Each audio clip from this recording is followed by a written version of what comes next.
যশোর জেলা হেফাজত সেক্রেটারি হযরত মাওলানা নাসির উদ্দিন বক্তব্য রাখবেন। মাওলানা নাসির উদ্দিন।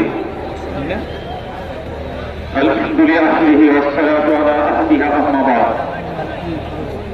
হেফাজতে ইসলাম কর্তৃক আয়োজিত আজকের এই জনসমক্ষে দাঁড়িয়ে পরিষ্কার ভাষায় বলতে চাই যে কুলাঙ্গার নারী সংস্কার কমিশন কোরআনের বিরুদ্ধে সরাসরি যুদ্ধ ঘোষণা করেছে। অনতিবিলম্বে এর বিরুদ্ধে আইনের আওতায় দৃষ্টান্তমূলক শাস্তির ব্যবস্থা করা হোক।